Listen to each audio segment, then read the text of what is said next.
Hello and welcome to iDialogue, and we are very pleased to have with us today Jeremy Rodell, who is from Humanist UK.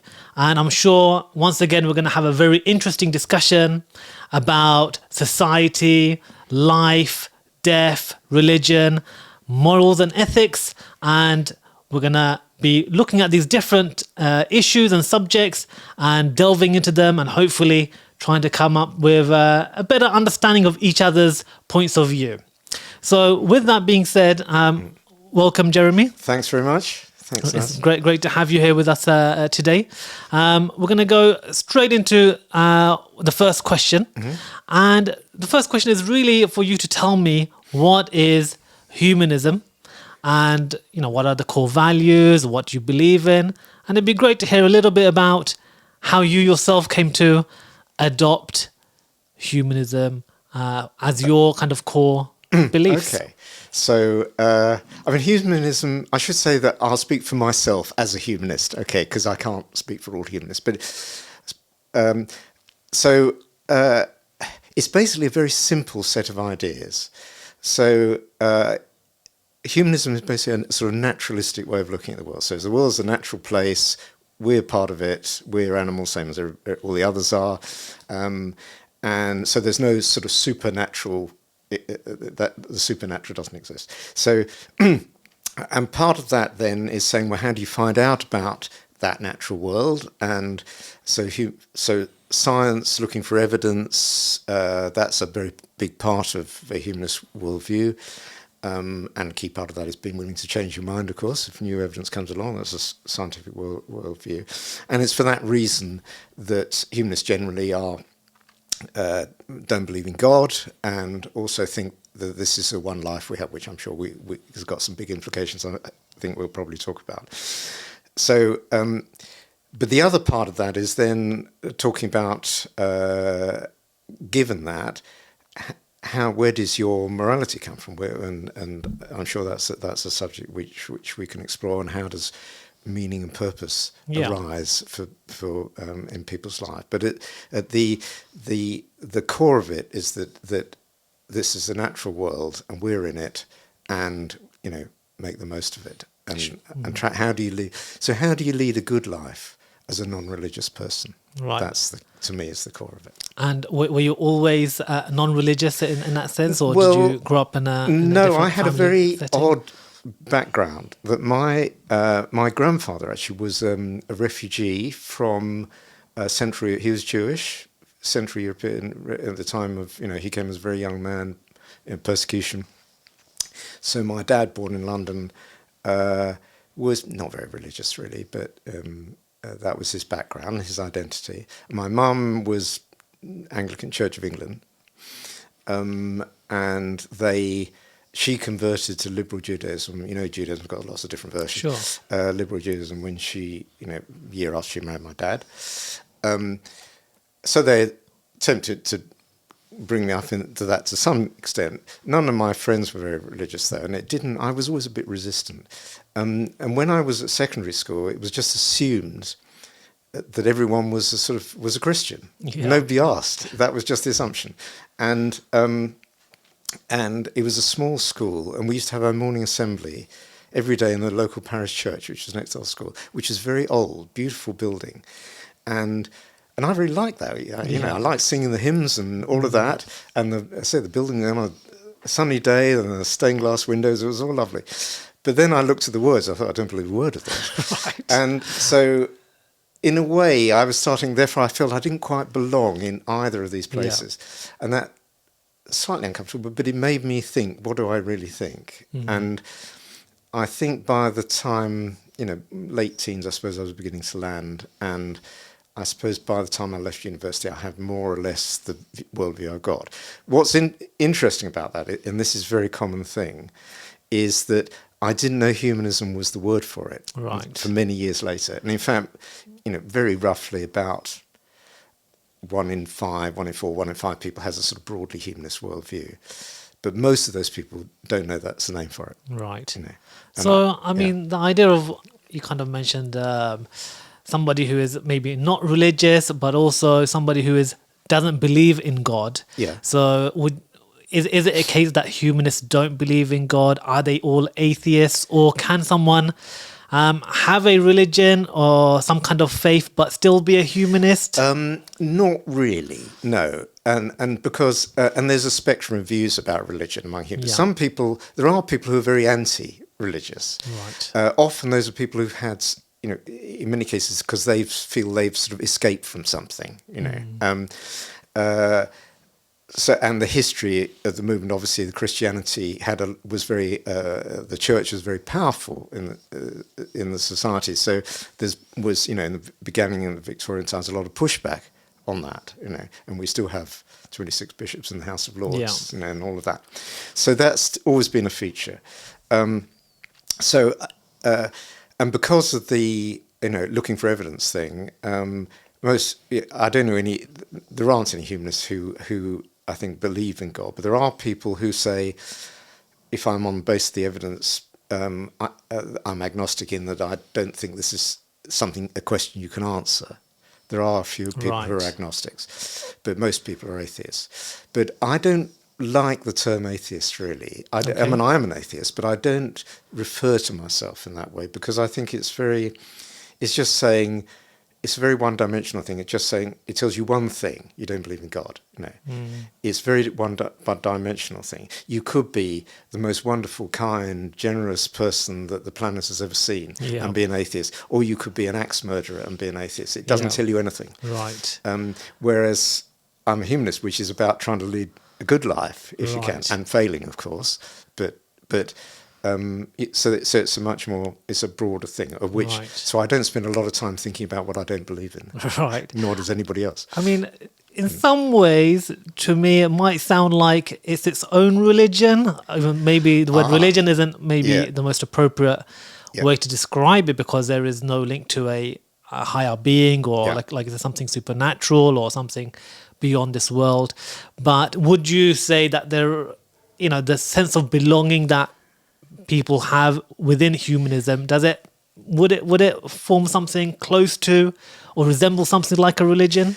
Well, it isn't a religion, because it doesn't have any of the, there aren't mosques and churches and holy books or any of those things. I think the term that's become used over the recent years is worldview. And I think I quite like that term, because that covers everything. So you may have a Muslim worldview and an Islamic worldview, and I can have a humanist worldview, and everybody has a worldview.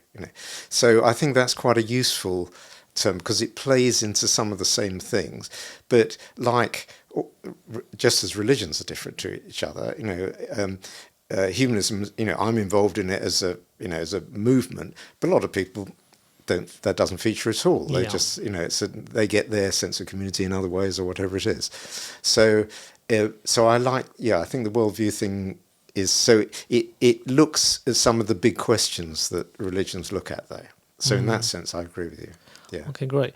Well, maybe I might come back to the discussion around belief in God, or belief in, or someone who doesn't believe in God, about, well, where do you think we all came from? Okay. Maybe we'll come back to that a bit later on.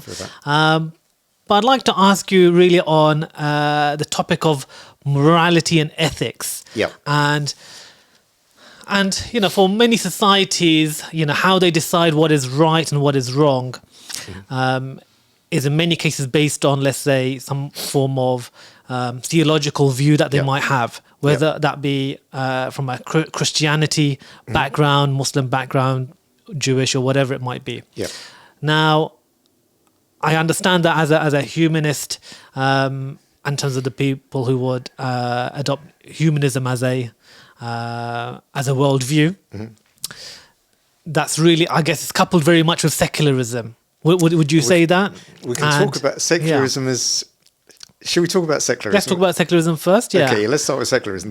But you raised obviously very important. The ethical issues, of course, hugely important. Yeah. So I think secularism is one of those words, because it's used in different senses. I always think it's important when used to say what people mean by it. So if I use the term secularism, so I'm a secularist, I'd say, well, it means three things. One is that the state is neutral. when it comes to religion or belief, and it doesn't privilege any particular religion or belief. The second thing is, which is a big thing for humanists, is freedom of religion or belief, and that as a right, providing you're not eroding the rights of other people. And the third is that you're not, you don't have discrimination based on religion or belief. Whereas some people use the term secularism to mean not religious or atheist sometimes, sometimes that's the way it's used. So, but I see it used in that sense. And obviously in this country, it's not legally a secular country because the head of state is the head of the Church of England. In practice, of course, it's a very secular state, but it's not as extremely secular as, say, France is. So anyway, so that's how I see secularism. So I'm a secularist, and I think secularism is a great idea, particularly when you have a plural society like ours. Yeah, I think it's the best way to do it. And in a sense, does that mean then within the humanist kind of worldview that you are acknowledging that there are inevitably going to be people who do believe in a higher being, in God, and is that something that you've accepted? Yeah. Would you say that is a part of fact of life? Fact of life. Yeah. Okay. Interesting. And I think that's having the right to choose, and in my case, change your mind. That's a very important part of it. Yeah.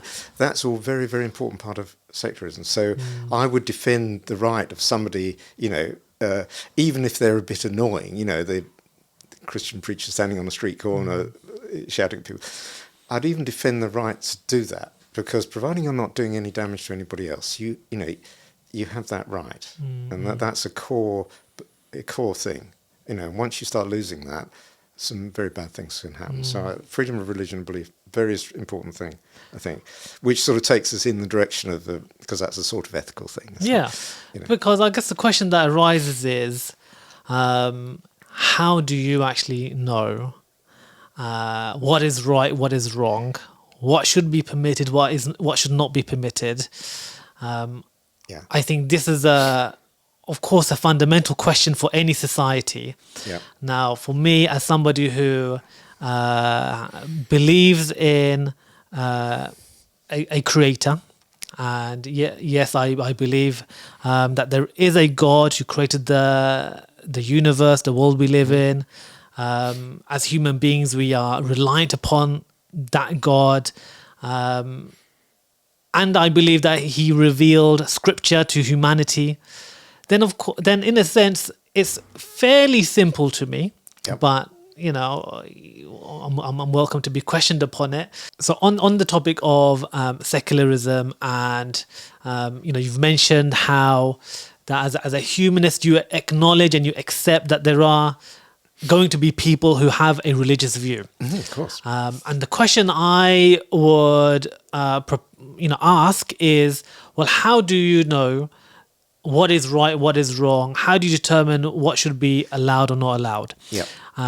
As somebody who believes in a creator, in God, in a higher being, and I believe that God also reveals scripture to humanity, and specifically in the Quran and in Islam.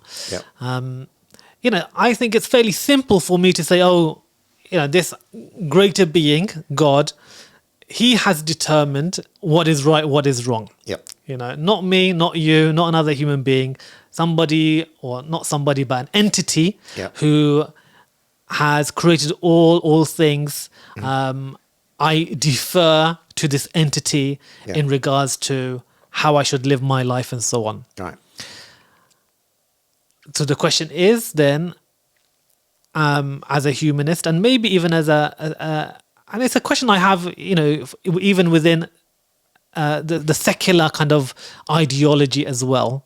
How is it deemed and understood what you determine to be right and wrong? Where does it come from? Where does it come from? Or how do you objectively see that? Yeah. Okay. I mean, as I said before, I think I would defend very strongly your right to have that view, because I think it's very important that we do that. But from my point of view, obviously, I think that we're just there isn't anything else. We're here. And there are clearly moral views. So where have they come from? We've created them. They come from humans. And I think all religions come from humans. So all the scriptures come from humans. They are all human creations, all different from my perspective. And what's interesting about them is that there are some very important aspects which are common everywhere.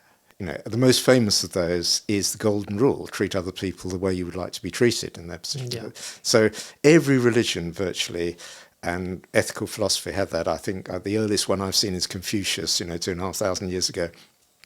And he almost wrote exactly those words, they're everywhere. And from my point of view, that's not a coincidence. It arises because we're all humans. We have a shared humanity, and we have some common characteristics. And one of those characteristics is that we have, humans have empathy. So you can imagine being another person, and that's where, you can put yourself in a position, and hence the Golden Rule type of thinking. So that's one thing. And another thing is that we're social. We're social animals. And so cooperation is very, very important to make societies work, and successful societies are broadly cooperative. And when you start looking at what makes society work, these rules arise. And in fact, somebody's done some recent work on anthropologists looking at all sorts of different societies, and a set of rules some very common rules which apply absolutely everywhere. And there isn't a society where it's okay to steal, or it's okay to murder, or it's okay that unkindness is a virtue, because those societies won't work. So I would say that's the basis for it, is our shared humanity. But then you have another capabilities. You've got reason, and then you can apply your reason to take you beyond what your emotion, empathy plays to your gut feel. But of course, it doesn't help in some situations where you don't feel empathetic.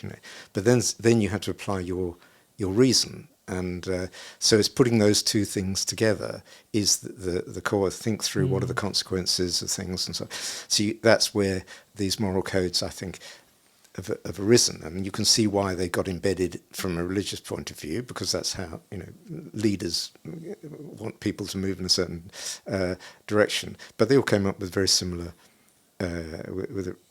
rules. And the issue then is you have to think very hard. And so I think that's the thing about being a humanist, is you have to think through all the particular issues that you've got. So I guess from my my perspective, to kind of explore that a bit further, and in some ways to critique it, let's say, I would say, does that mean then that there's no real objective right and wrong?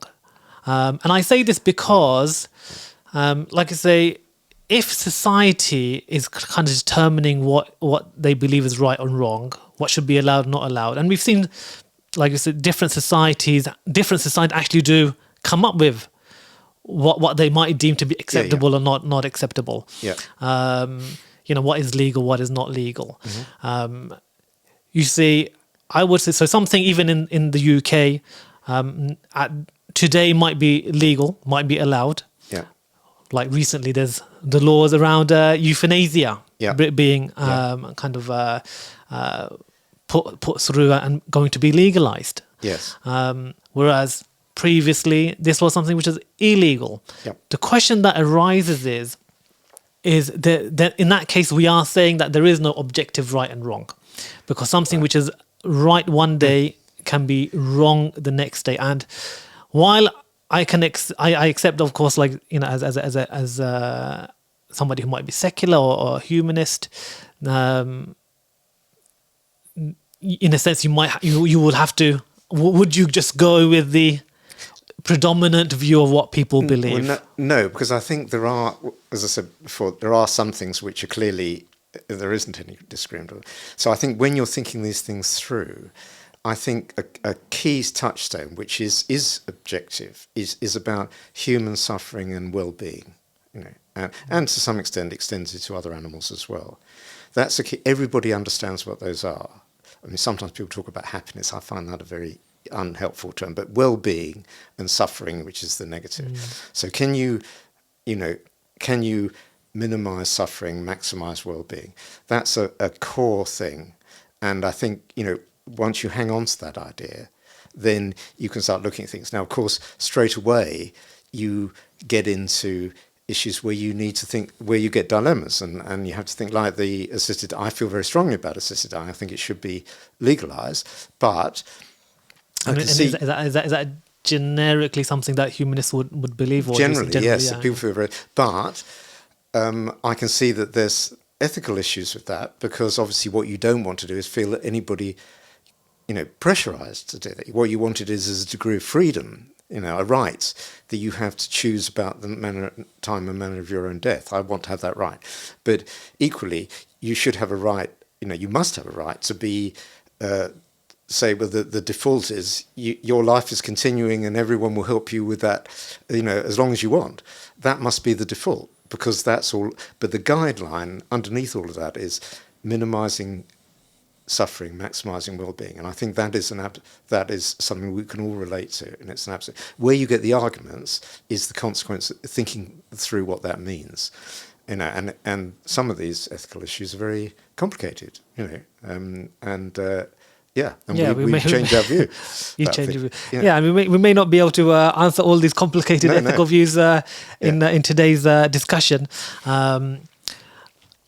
I guess again, I know that you had a point that you wanted to ask, maybe in this regard, regarding Islam and Muslims and around freedom of view, belief, and something like this. Well, I think one of the things that's interesting, and I think why it's difficult for non-Muslims to is that as I've because I'm sort of involved in this dialogue area, that you realise Islam is incredibly complex, and there's all sorts of different varieties of Islam, and so you never, and what tends to happen, of course, is that the ones that make the most noise are the ones that everybody assumes is they generalise from that, and that can often be not a good thing. So I was going to ask you sort of where you see yourself on this. I've met people from the, inclusive mosque initiative and Ahmadiyya's right to Salafi hardliners, and there's everything in between.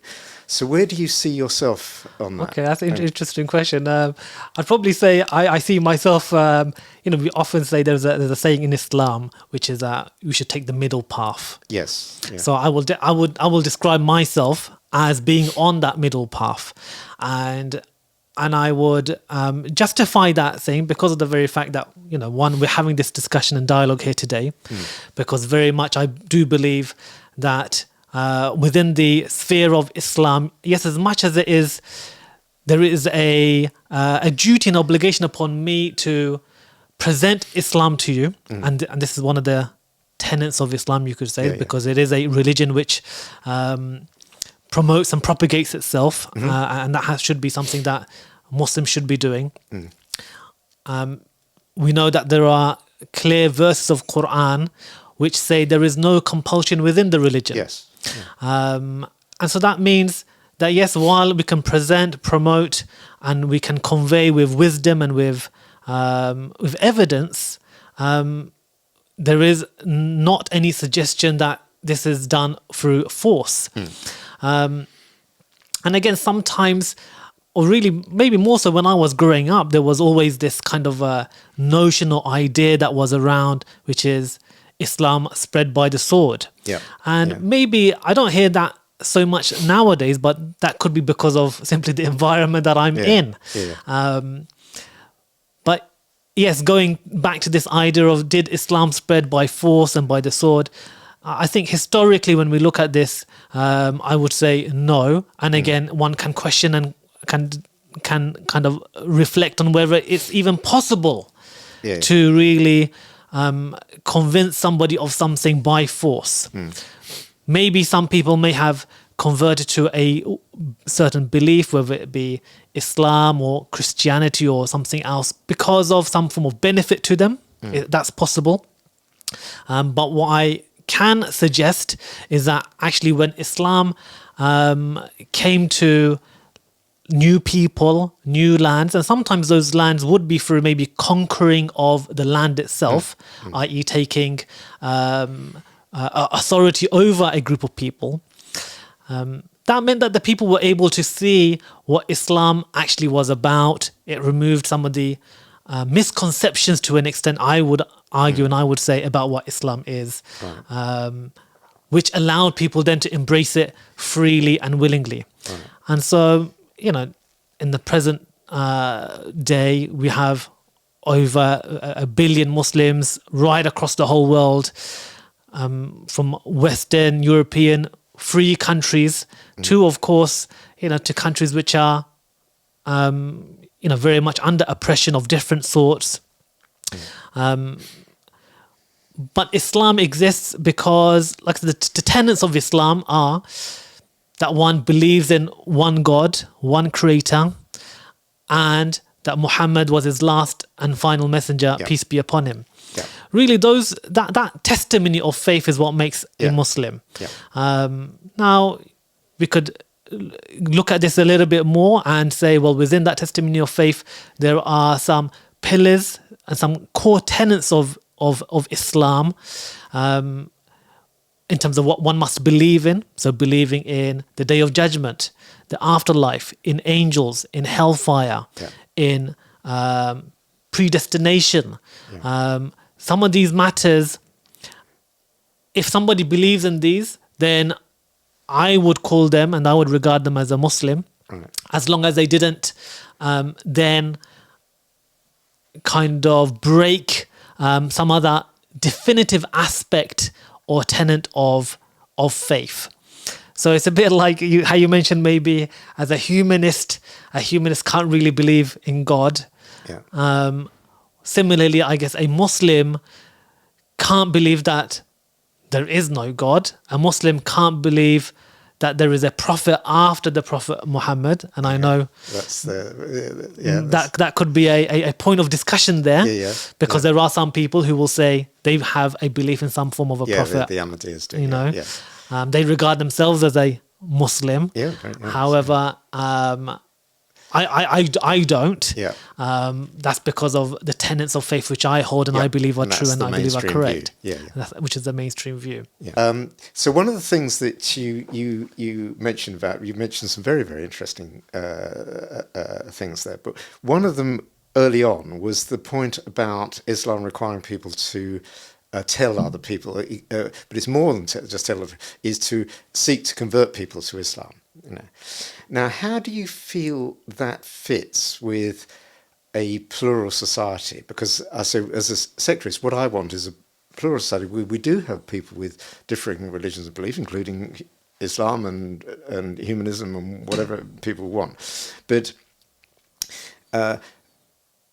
proselytization, and obviously Christianity is very big on this as well in some sense, is problematic for that, because a lot of people feel, well, that's disrespecting the view that the person is holding. You're trying to get them to change their view, which is something that most humanists don't try and do. They might say, well, I want to explain it, but I'm not going to try and, you know. So how do you see those playing in a plural society? Okay. You see, in many ways, actually, the idea of promoting or propagating one's religion, I guess, is going to happen more so in a pluralist society rather than a monotheistic society. Because if everyone's already a Muslim, there's probably less. No point. There's less reason. Although saying that, you see, within the Islamic faith, there is the concept that one should always be calling to good. You know, calling to good and informing of people to stay away from harm or what is unlawful and wrong. So within the context of, let's say, a pluralist society, how does Islam fit in with its doctrine of calling others to Islam? You see, the first point, and I've already mentioned this, which is that there is no compulsion within the religion. This is a verse of Quran, La ikraha fid din. There is no compulsion in religion. And this is a very important tenet within faith, which is that, you can't force people to believe in something. I say that I believe in it from a rational point of view. I can't force you to believe in God. Right. I can only convince you. I can only show you. Here are the evidences by which I believe in what I believe in. And I think in a society like Britain or Western societies where there are a wide range of people of different faiths, different beliefs, it can be, again, quite important for people to be able to discuss and understand where each other are coming from. Agreed. Yeah. What are their beliefs? Why do they believe in what they believe in? At the end of those discussions, you see, in Islam, we should call people with wisdom, and we should call people with good words, and we should call people with compassion. Now, so at the end of those discussions, when somebody no longer wishes to kind of engage, then we would say, okay, that's fine. Then there is another verse of Quran which says, you have onto your religion, and I have onto me mine. Yep. So we can accept that at the end of our discussions, at the end of our debate, that one may not adopt what I believe in, and that's not a problem. And within Islamic societies, there have always been non-Muslims. Yes. There have always been Christians, Jews. There have been people who have worshipped fire. There have been atheists. There have been Hindus. So this has been the case throughout the history of Islam. And while today there is no society which I can say that implements the Islamic rules and laws completely and fully as they should be. In the past, there are societies where Islam was implemented as a system. In particular, we can look at the history of the caliphate from the time after, in the time of the Prophet himself, peace be upon him. Of course, we say that he ruled by Islam. So he was a ruler as much as he was a prophet. But after he passed away, there are some 1400 years of implementation of Islamic rules and legislation from a state level. And within that, you see, Islam recognizes and accepts that there will be people who are not Muslims, and actually affords them protection within the state rules. Yeah. But they're always second class. Well, that's a good point. Are they second class? They are. I wouldn't use the word second class because, again, I guess probably would say that sounds a bit derogatory, or maybe lesser. But they are the rules that they have to live by are the same rules which all the Muslims live by. Yeah. And actually, in some sense, there are some rules which they are afforded that they don't have to complete and do, which Muslims would. I'll give one example: is Muslims have to pay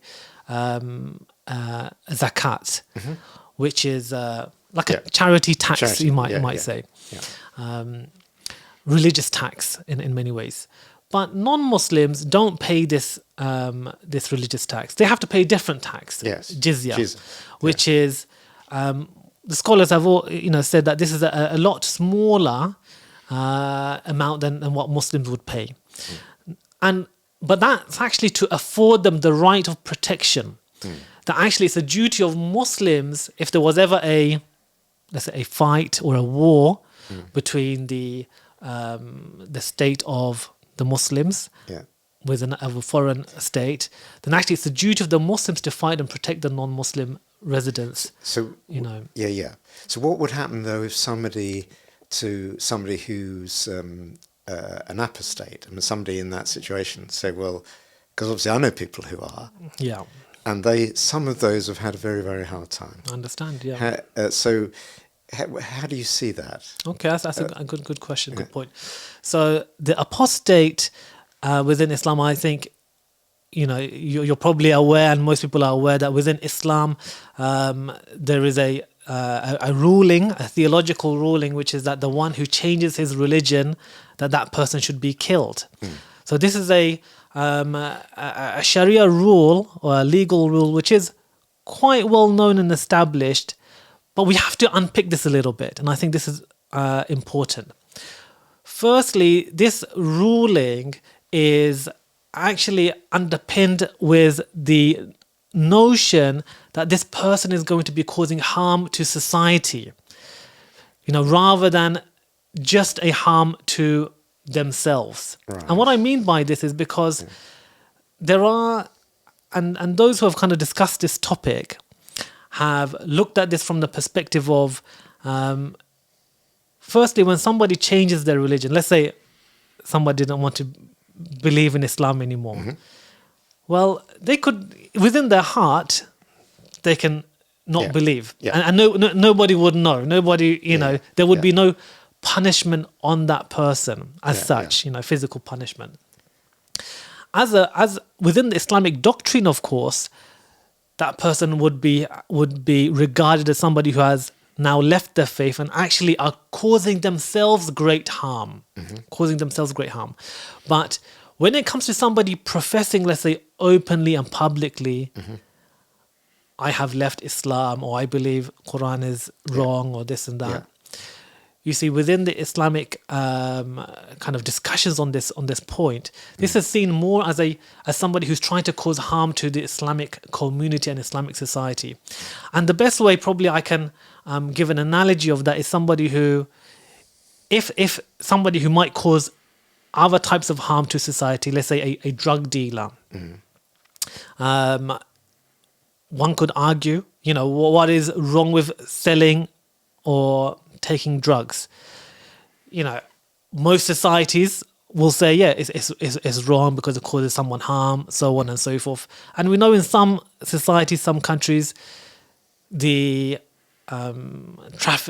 drugs trafficking is punishable by death. I bring this example because when if I was to consider about belief in Islam,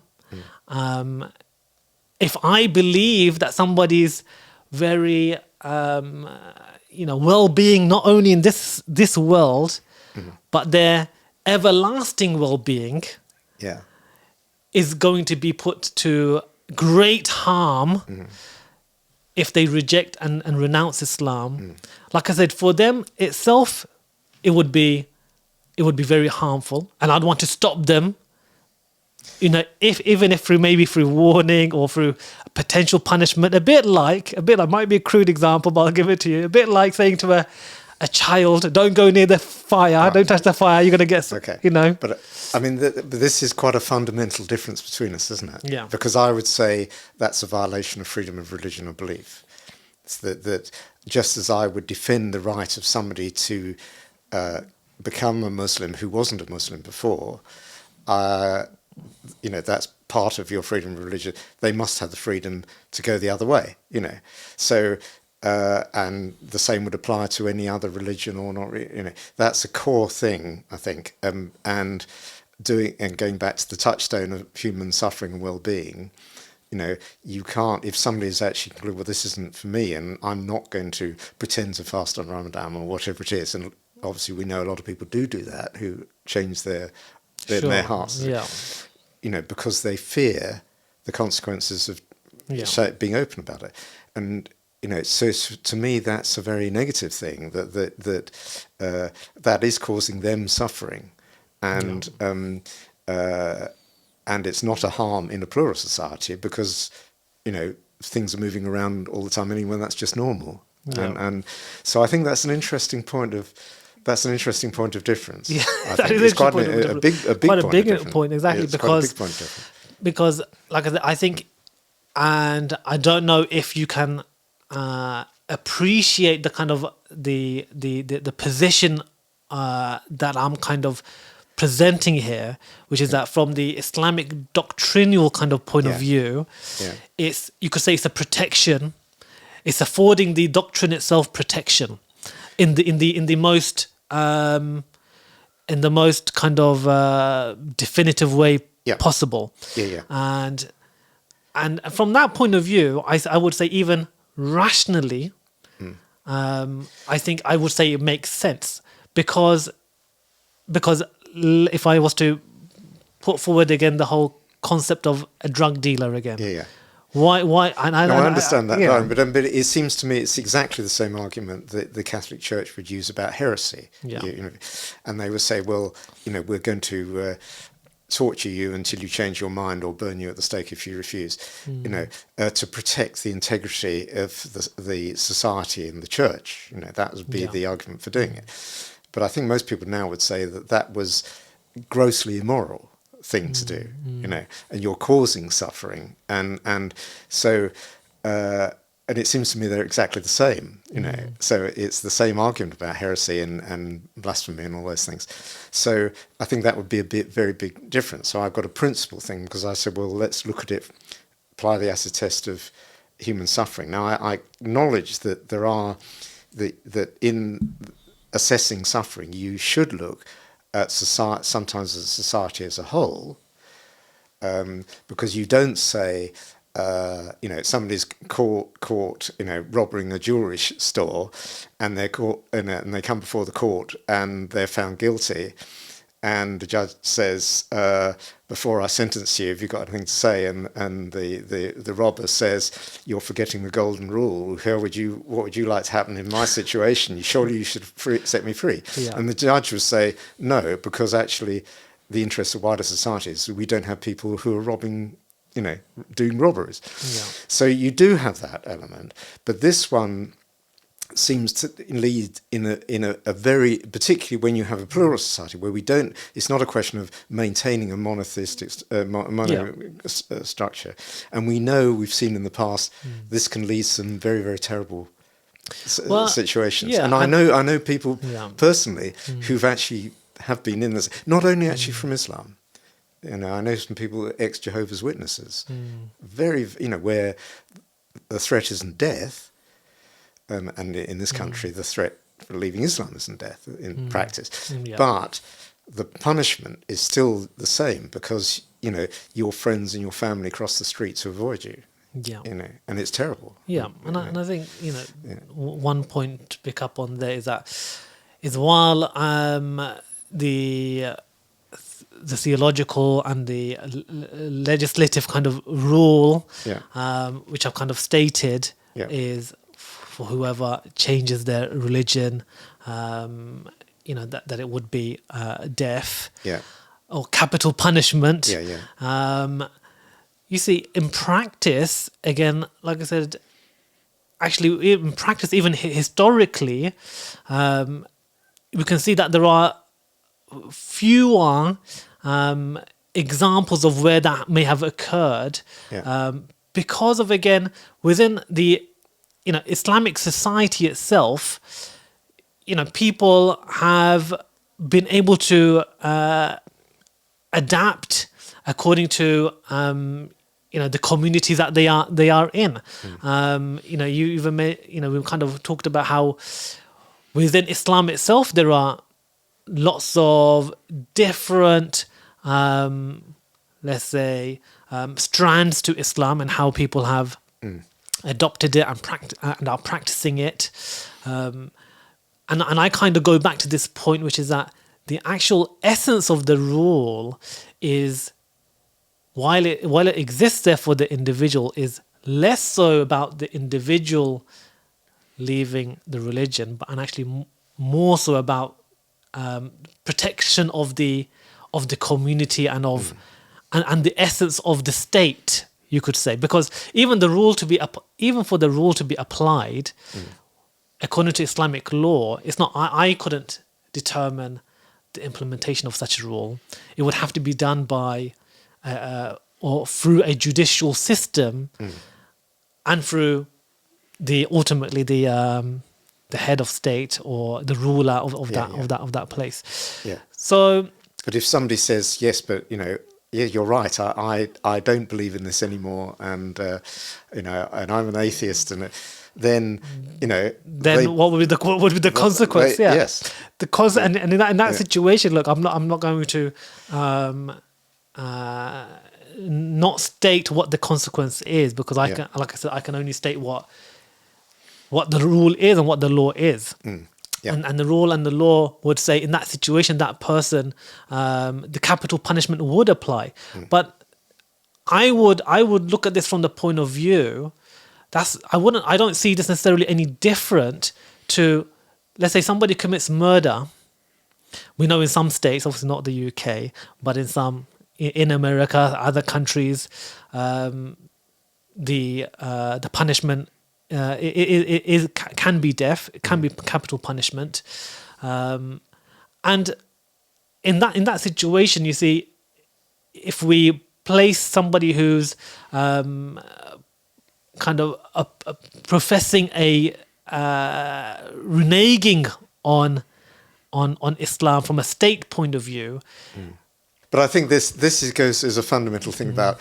So it seems to me there's an asymmetry here, because at the one hand, to me, it's very important that we have a flourishing plural society, and including about 7% of the population identifies Muslims, and and I defend that because I believe in freedom of religion and belief, and so those people must have right both to practice and to express their views and so on, providing they're not harming anybody else.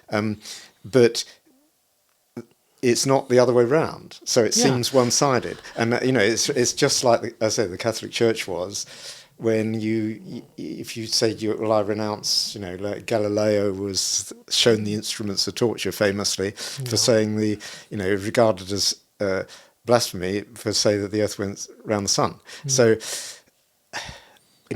you can see that's very problematic, isn't it? I can see it's problematic if you compare just the concept that it's just about one's belief. Yeah. If you regard it as being it's my own personal belief. Yeah. And I'm not actually harming anyone, then I can understand why. But you can't tell anybody. But you can't tell them. So, but what my point is, the those who have commented upon this kind of legal ruling, they've commented it from the point of view that actually it's to safeguard the tenets of society and the very essence of what that society is based on, and I like I said, I don't see it different really to somebody who wants to commit treason against any state. Because if somebody, I mean, again, maybe a bit of a crude example, but take Guy Fawkes. Obviously he wanted to destroy the parliament. And he was a terrorist on a huge scale. And he was a terrorist. And again, in some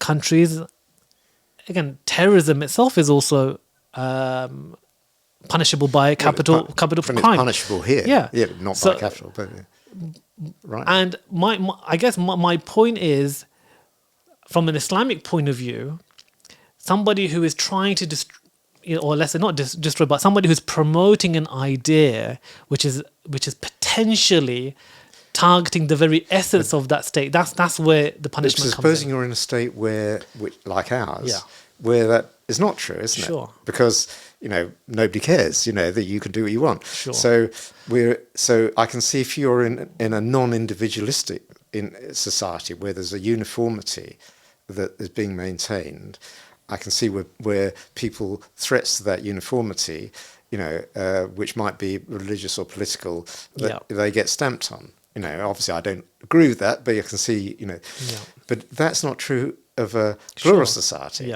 So there's no threat really. So in a plural society then and obviously the death penalty, but should an apostate therefore be punished in any way? Why should they be punished in any way? Like I don't think in this society somebody who changes their religion, because the rules are are implemented by those in authority. I mean, Yeah. somebody who changes their religion in the, let's say a Western country or a secular state, then generally, well, Muslims don't have the authority to do anything anyway. But No. I guess from the point of view of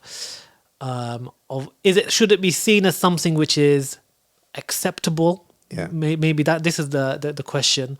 You see, I couldn't say that I would see it as acceptable from the point of view if it's something that I believe is wrong from a religious point of view. Yeah.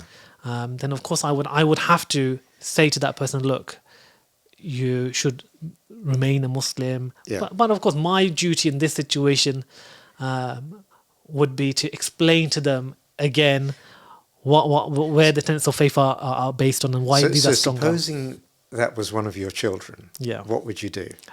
I would do what I said, which is that I would explain to them again, this is what Islam is. But if they resisted that, how would that change your relationship with them, do you think? I think that would, yeah. But but that would change it from, it would change, if one of my children did drugs, then that would change my relationship with them.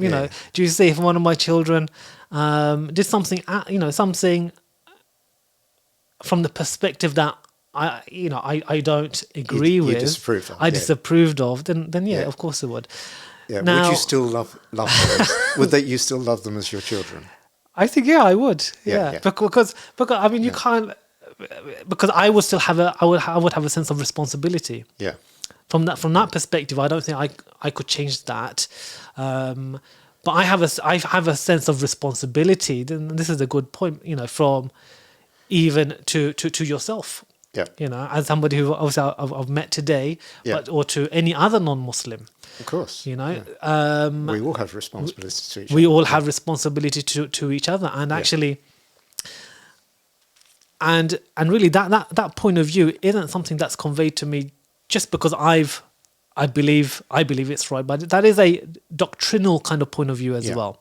Yeah. And this is probably what's important about Islam, which is that, and it might, for some people, it might sound like it's not giving us any free will. Mm-hmm. Yeah. But as a Muslim, we are required to submit to the rules and laws of the Creator, even if it's against my own will and my own desires and what I personally feel. Yeah. But it is the case that actually Islam, like we've said, doesn't compel others to force them to become a Muslim, but and actually affords them protection within the rules and the authority of the state. Yeah. There are some very famous kind of points of legal points and sayings of the Prophet Muhammad, peace be upon him, where he's kind of mentioned that a non-Muslim, if one was to harm a non-Muslim living under the protection of the state, then it would be as though that person had harmed him.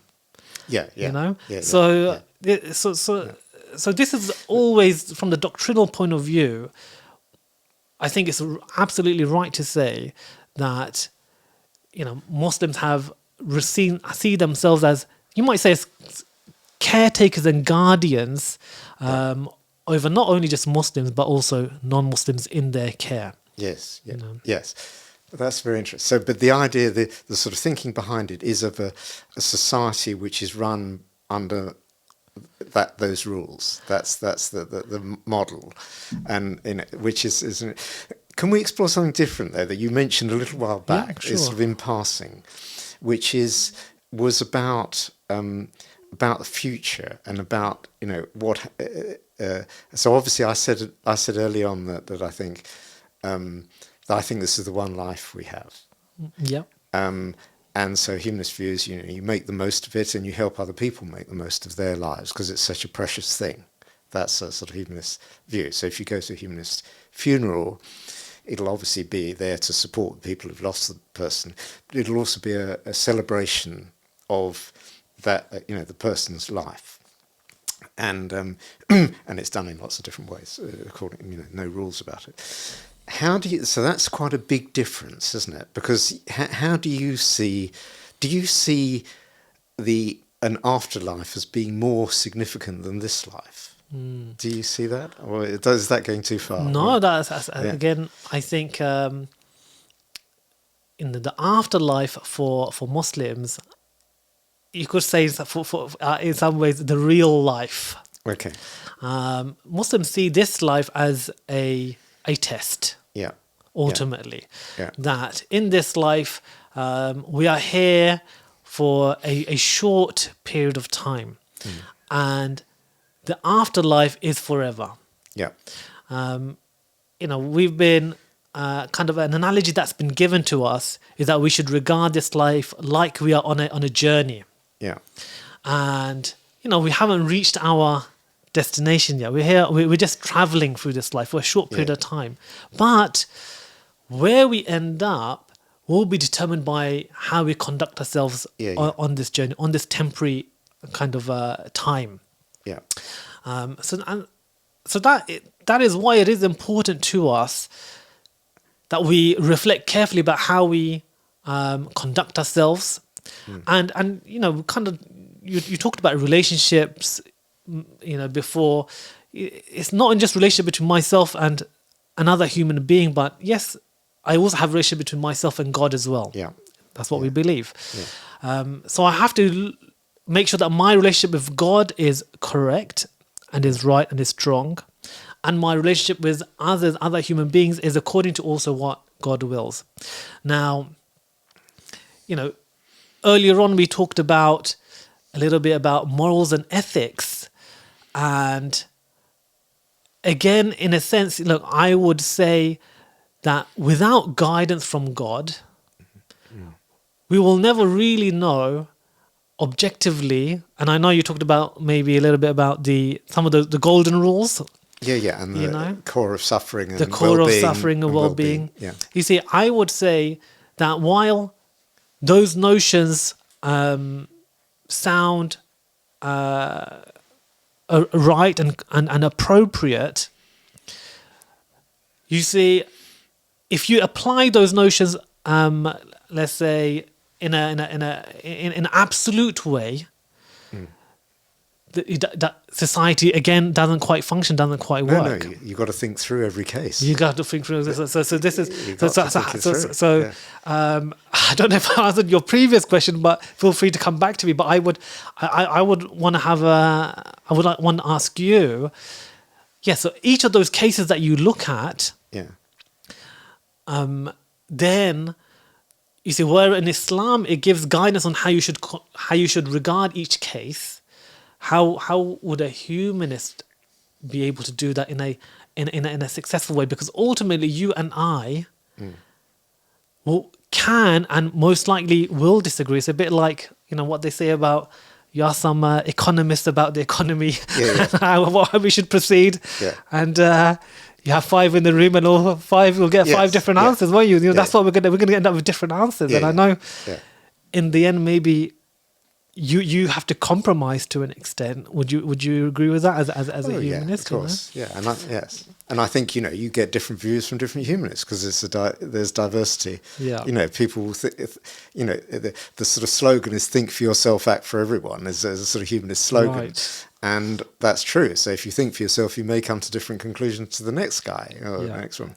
But I think from what we've explored so far, it seems to me that what you find, if you imagine a sort of Venn diagram, is there's a big overlap in some core values, which is about how you treat other people. Some very, very, but there's big differences in some other areas. And I suppose what I was wondering was to what extent are those differences driven by the view about the afterlife and God looking on and making judgments about you. I mean, is there an element of fear in there? As human beings, I think we are motivated by many different things as human being, and actually, one of the things that attract myself and many others towards Islam is that we see that Islam very much matches the nature of human beings. That this is like seen as one of the attractions for one why one might follow Islam. And what I mean by this is that when it comes to motivation, in our everyday life, we are motivated to make ourselves happy, feel good. We want to stay away from harm. We have social relationships. We want to please others and so on. So within Islam, the highest level of motivation by which one follows Islam is regarded as the person who does an action purely for the sake of wanting to please his creator. Right. So this is seen as the highest level of motivation. That's, in a sense, it's not for my well-being, not for someone else's well-being, just for the pleasure of God. Yeah. This is seen as the highest level of motivation. So it's not even for the fear of hellfire. It's not for the wanting to go to heaven, but only for the pleasure of God. This is seen as the highest level of motivation. But you are right that people can be, and Muslims can be motivated to do an action because they want to go to heaven. And there's nothing wrong with that. And somebody could be motivated also to do an action because they don't want to go to hell or to go, go be punished. And there's also nothing wrong with that. Right. Where one shouldn't be motivated to act in a particular way, according to Islamic beliefs, is just for showing off to others that, okay, I'm going to show you, I'm going to pray extra today because I want someone to think about me, or I'm a very religious person. That's something which isn't allowed. But if I give a gift to somebody, whether Muslim or non-Muslim, and I want to make them happy, then these are all seen as things which are acceptable and good things within the Islamic doctrine of how we should be behaving, how we should be acting. And actually, on this point, I think it's important for non-Muslims to kind of realize about Islam, is because often one of the misconceptions, or amongst some of the misconceptions that people have, is Islam seems to be all about punishment and fear, or in some cases making people become Muslim, but I think it's important to recognize that amongst the fundamentals of Islam and the values of Islam, it's about looking after the poor. It's about being good to one's parents. It's about being good to one's neighbor. It's about giving charity. It's about not being selfish, and all of these things are amongst the kind of core values that a Muslim upholds, and in some ways I would say that these are also reasons why, when people have investigated Islam or read the Quran, they see that these are all values which uplift humanity. That it's not actually just about me, myself, and pleasing myself. No, I should speak the truth even if it's against me. It's about upholding justice, doing what's right. And I would say that these are actually the fundamentals and the characteristics of what not motivates just the Muslim to do what's correct and what's right, but also helps to kind of uplift and better society. And I think that's part of the Venn diagram where we overlap completely, because those, I would say, are liberal humanist values as well, and you and I would share them, but probably Donald Trump wouldn't.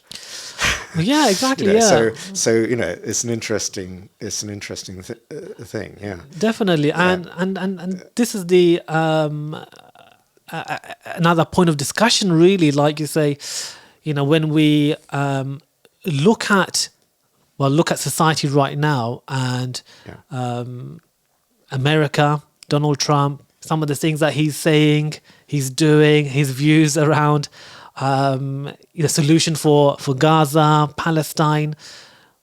Some of these things are seen by you might say general people as quite horrific. I mean, Yeah. what you know, Yeah. potentially putting forward a solution of ethnic cleansing of a people or from a land. But on what basis? You know, this hasn't come about from a religious basis. I don't think, not from Islamic or from Christianity. Maybe I might say it's come about through a secular point of view. But yes, I mean, obviously he's not a humanist by any stretch of the imagination, because he's not applying any of these principles. And yes, I mean, there's people have done a lot of analysis on Donald Trump's character and his narcissism and all of that. You know, his character flaws. Would you say these are the human characteristics? And how do you? And even though I appreciate that, you know, these are not characteristics that you would see as being maybe good characteristics, these are negative characteristics, but in its pure form, these are human characteristics. And then how would you, as a humanist, kind of, or why would you even see this as negative? Because it's just a human being. Oh yes, but I'm not saying, obviously there's bad people and good people and people who do good things and bad things, and you know, the structure of humanism is to try and think through what's the good thing. How do you lead a good life? And so obviously it violates all of that, and you know, you've got a structure and about thinking through consequences and the effects on the wider society and yourself of your happiness and well-being. So it obviously, you know, it doesn't work at all on any of those. I mean, obviously humanity has all sorts of, you know, characteristics, including some extremely negative ones. You know, Hitler did exist, and he was a human being. Yeah, even he was a monster. You know, and so I don't see that as an issue at all, really. But what I suppose I picked up was that there are areas where we have some common ground, and I think probably in practice there are big differences in theory, but in practice about how you and I seek to behave in this society. Yeah, I suspect we have a very large area of common ground. Yeah, well, I would agree with that, because in practice, when we interact with each other, you know, Islam acknowledges and recognizes, of course, you're going to be interacting with people of different faiths and even no faith. Yes, Islam has laid down some rules of how you undertake those interactions. But those interactions, and actually the one of the pillars of that interaction is that I should do good unto others, as long as, you know, they are not going to harm me. Of course, yes. You know, and I should act with others in a manner which is just. And I think that's probably another important tenet within the Islamic doctrine, which is I shouldn't oppress someone. No. Because they might have a different point of view to me. I should be just to them. And maybe one example I'll give here, in the time of one of the second kind of rulers or the caliphs of Islam, Umar ibn al-Khattab. You see, during his time, there was actually wasn't Umar ibn al-Khattab. During the time of Ali, and he was actually the cousin of the Prophet Muhammad, peace be upon him. What had happened is that his shield was in the possession of a Jew, and he wanted to take this shield back because it was his property, but they needed a witness, you know, into someone who could testify that actually this shield did belong to Ali, and he was the ruler at that time. And Ali was only able to bring along a relative of his, but the judge in that situation ruled against him because his relative wouldn't be a legitimate because they were biased, testimony, witness to this. And he judged in favor of the Jew. Now that he should keep the shield. Now, according to the, what I've heard is that the Jew then obviously saw that this is a great example of justice being applied. It's not Ali's justice, it's not the Prophet Muhammad's justice, it's not the judge's justice, but rather God's justice, according to what is lawful and right, and that he gave the shield back to Ali because he recognised that this, But I mean, to me, that is just justice. Sure. And that's a human thing, that when you have conflict, people have the idea of justice, and that's been, the ancient Greeks everybody talked about justice, and so I don't see that as a particular thing, because I think that's a universal thing. It's rather like, there was this thing that all schools have to teach British values, and you look at the values and they're really good. There's democracy, the rule of law, respect for people's different religions, beliefs and so on. You think they're great, but they're not exclusively British values, because they're sort of universal values. And I feel a bit the same about that. These are well, maybe. I mean, I guess my point is, I guess there is one difference.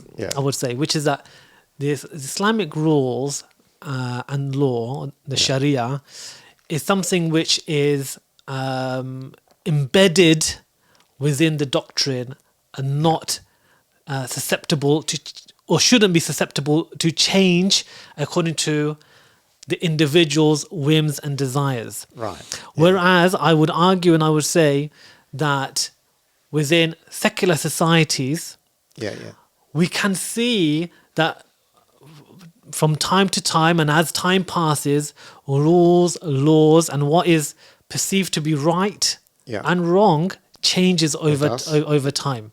And the question I would then have is, well, then there is no objective right or wrong. Well, that's an interesting thing. I would look at it in a different way to that, which is that actually it's very problematic to have things frozen, obviously from my perspective, as they were in the 7th century Arabia, and that applying the broad principles that, of minimizing suffering and using reason and so on, that sometimes society realizes something that was just taken for granted was actually not right. Slavery is the obvious example, which was the norm in society, certainly in Muhammad's time, and the Romans and everybody, and obviously British Empire. In the first couple of hundred years of it, it was a big feature and economically very, on a huge scale. But then it was a moral issue. People said, well, no, actually, we've been taking this for granted, but it's wrong. And then the great movement started, and slavery was abolished, but it was only in whenever it was, 1830 or something. And that was a change in the law. And I would say the same applies to rules about, equality, female equality, for instance, or homosexuality, which is the obvious one, where you think, well, people actually thought to start with, this is just normal, that's abhorrent, because people didn't like the idea, that's a bit yucky, I don't like that.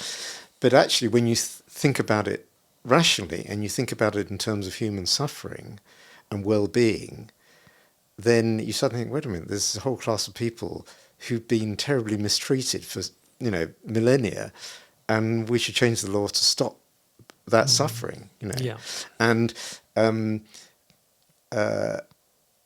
I think that, so that's a change, but the underlying principle hasn't changed, but the consequence has changed. And I think that's where, and, who knows where we go with that? I mean, it may be in the future somebody starts thinking about, treatment of animals or something, where we've already got some laws which used not to be in place. So I think actually it's being able to progress is, to me, positive. And I guess maybe the counter to that, or the counter from the Islamic perspective, is, like I said, where is the what are the limits of those changes which can come about.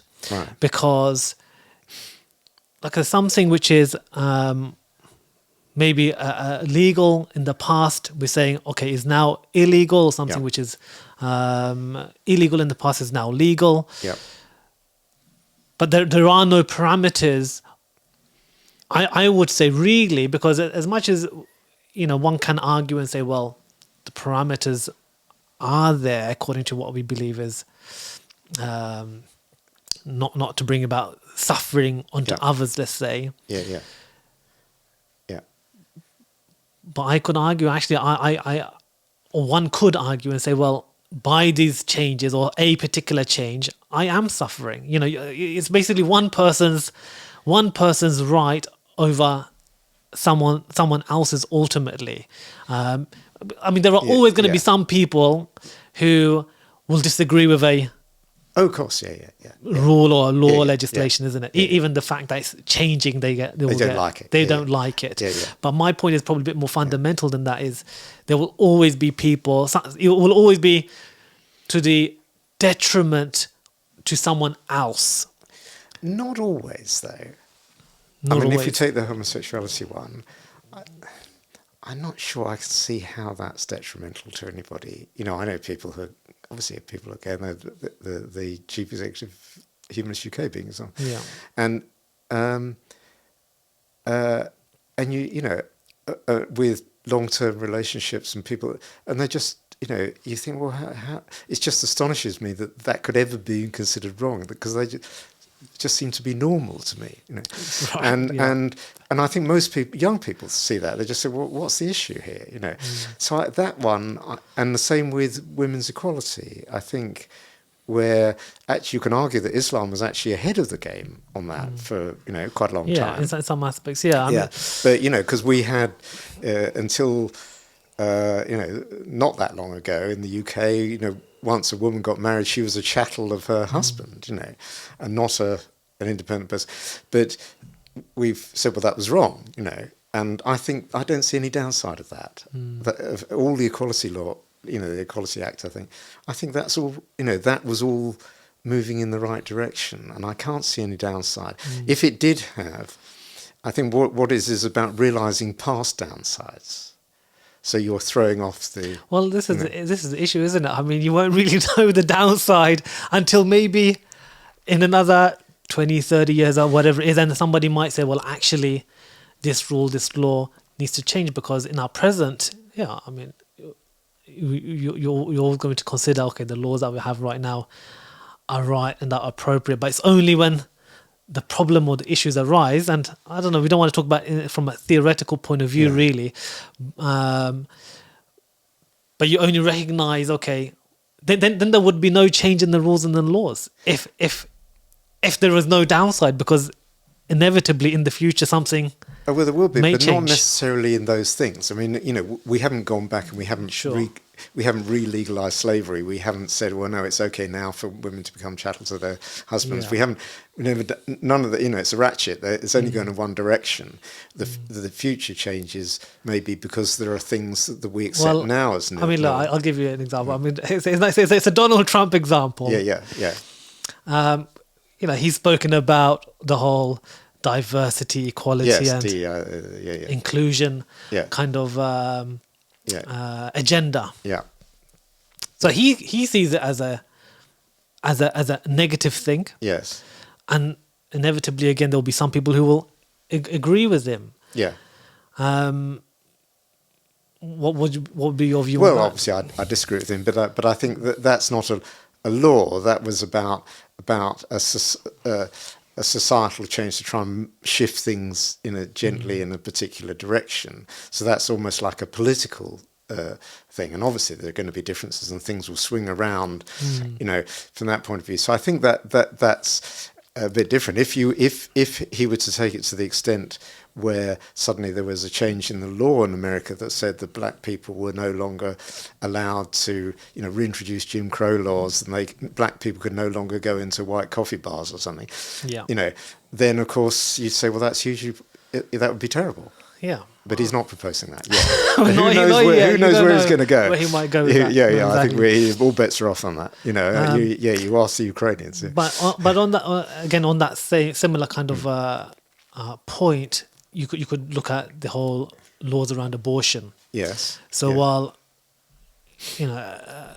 abortion was legalized, some states in the US, and I guess the US is a interesting kind of place to look at for these chopping and changes of what's happening in recent times. But legislation around abortion being allowed and not allowed, Yeah. You see, my point is within the Islamic doctrine, it's fixed. Yes. And it's not fixed by me or some other human being, but we believe it's fixed by. Yeah. But supposing it's fixed in the wrong place. Well, in an unkind place. You see, from Islamic point of view, we would, because we regard that rule and that law being determined by God. Yeah. Our moral and ethical point of view is determined by our conviction in the existence of God and God determining what is right and what is wrong for us. Yeah. So we don't. So we wouldn't bring up the question of, we wouldn't know actually where is the right and the wrong place. If God's determined it, that is the right place. And actually, I guess an interesting point to raise is that if God abrogated that rule, which is what has happened in the past, in religious law, let's say, a rule is abrogated and is replaced with a different law, then that's God to determine. And really, I wouldn't be able to question. How does God abrogate his own? I know there's abrogation within the Quran. Correct. So that's a different thing. But once it's fixed, and then he can't. God can't. Well, God. Well, this is has it. Has he? God has. Yeah. So God can abrogate a rule, and replace it with another rule. Yeah. Can you give an example of that? An example can be, let's say, right early. I'm going very way back early. In the time of Adam and Eve, when Adam and Eve were sent to the world, and of course they had children, but their children would have to have relationships with one another to have offspring. Yeah. And in that time, those relationships would be lawful, so brother and sister. Whereas, of course, now that is not lawful. Okay. But that's but that's not after the Quran was written. Quran. Yeah. Within the Quran itself, an example would be drinking alcohol. Yes, I know that changes a couple of times. Exactly, changed a couple of times. Exactly, but at one time, drinking alcohol was allowed. It was permissible.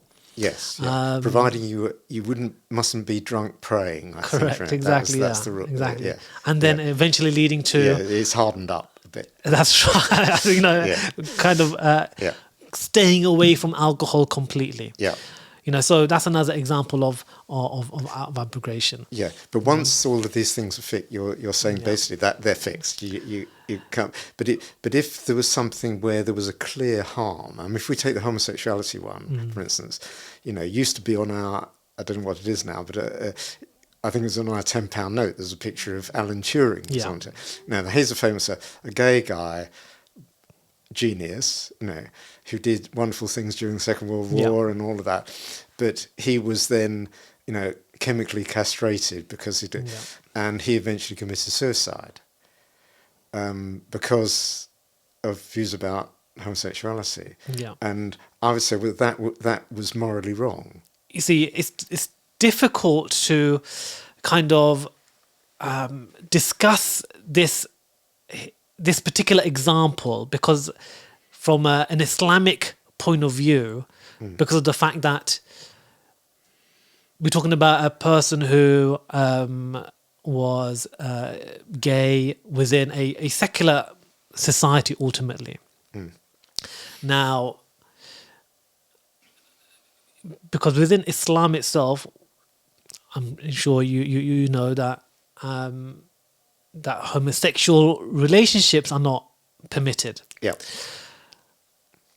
I think what's also needs to be said is human beings have a wide range of feelings, and feelings themselves are not something which is legislated to be legal, or not legal. Yeah. So, for example, if I am attracted to a woman who I'm not married to, then that's a feeling that I might have. Yeah. But if I then go and have a relationship with that person and I am Islamically legally not allowed to, that is what is prohibited. So this is how Islam views, you could say, homosexual So it's about practice. relationships. It's about practice. Yeah. Because feelings in themselves, like I say, there is no punishment and reward for the feeling itself within the doctrine. No. But what you do with that feeling is then will determine if you are rewarded or punished. So if you act upon a feeling where you know that Islam has prohibited something, let's say drinking alcohol even. I want to have a drink of alcohol. Yeah. Okay, well, I'm not going to be punished for that. But if I go and now start drinking alcohol, then I will be. When you say punish, do you mean that the civil authorities punish you, or do you mean that God will punish you later on? Yeah, that's a good point. Yeah. And actually, within our theology, the state, there are rules and laws whereby a person, if they break the rules and laws of Islam within society, then yes, they would be punished within the state itself. It's a bit like, well, it's like any other penal code, or punishment system that you might have. That could be through a fine. That could be through chastisement in some other form. That could be through imprisonment. And like I said, I would give the comparison to any other society, whereas the rules might be different. In that particular case, of course, that was the case here until 1964. That was the case, I think. yeah, exactly. And that's what led to his suicide, of course. Yeah. So I suppose I would say, well, that was an example where, that was unnecessary suffering, and we've now moved away from that, and that was a benign change, and so it's and obviously in Islamic society, just statistically, there are going to be gay people, so they suffer because they can't have the lives that they, would like to have, and they have to pretend not to, and so that's I would argue. Well, fixing things, that's where that can be problematic. And the way I would look at this point is, you see, even myself in this society, well, let's say as a Muslim in Western society, in the secular society, there might be things which I'm not suffering, but of course there are rules and laws which will regulate how I behave and what I can do, what I can't do. Yeah. And while I can understand that there may be different degrees of control over one's personal behaviors of what let's say within an Islamic society compared to a liberal society. What has to be appreciated is that, and what underpins those rules and those laws. From the Islamic perspective, what's underpinning those rules and those laws is ultimately an understanding that it's for the overall and overwhelming benefit to the whole community and to the whole society. Even though we might disagree on what exactly that is, but that is where it's that's where it's coming from. And that might require a more detailed discussion for us, to have another time. I mean, it's a fundamental thing about where the boundary, and do you draw the boundary? Correct. The liberal point is you don't interfere unless there's harm. Whereas another view is say, well, no, we have got the structure and we're not going to affect it. And actually, look, in some secular societies, taking the example of France, which is one might say, and I know to some extent an extreme secular society, Yes. Yeah. where people aren't even allowed to display some of their religious symbolism. I know. Yeah. Yes. You know, it seems a bit contradictory. No, I agree. I don't agree with the French thing, because I think that's taking it to the. I mean, these things all reflect history, and part of theirs reflects, the French Revolution was against the Catholic Church and stuff like that. But I think that goes to the point where it breaches freedom of religion belief. So I think I don't agree with the French thing. I mean, other humanists may have a different view. Personally, Sure.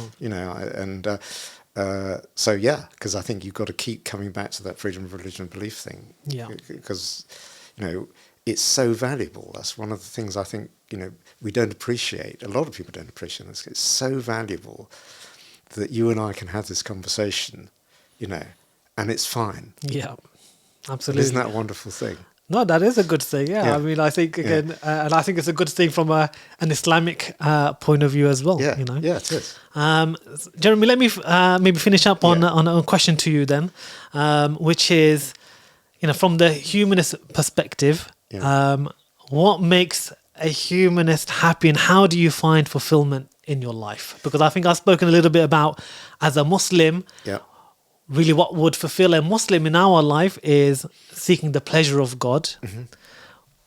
How do you find fulfillment in your life? Well, I think, and I think this is probably true of lots of people as well, whether they're humanists or not. So I don't think the universe has any purpose, it's just there. It doesn't have any purpose, but or any discernible purpose. And so there's nothing from outside us, but I think, therefore, what we do is we give meaning and purpose to our own lives. And we do that through the things that we value, and particularly the relationships we have with other people. That's a hugely important thing in most people's lives, I think. But also, the things we do, the jobs we do, or the activities we engage in, all of those things, lead to the sense of meaning and purpose that we generate in our lives. And I think lots of people do that, whatever label they've got. And obviously it's a privilege if you're in a world, part of the world as we are now, where you can even think about that, and you're not thinking about where's the next meal coming from, and or how am I going to protect my family from the bombs that are being dropped on us, or whatever it is. So this is Maslow's hierarchy, isn't it? But I think that's where. So that's how I don't feel I have a meaningless life at all. I think it's very meaningful, and I think in a way the idea that this is it adds to the. You think, well, make the most of it. It's you seek the riches in it. That's a very important thing. Yeah. Okay, well, great. Well, thank you very much for that. I hope today's discussion has helped towards, adding to a little bit of that happiness. It has. Okay, and great. I've very much enjoyed talking to you. Fantastic. Well, thank you very much.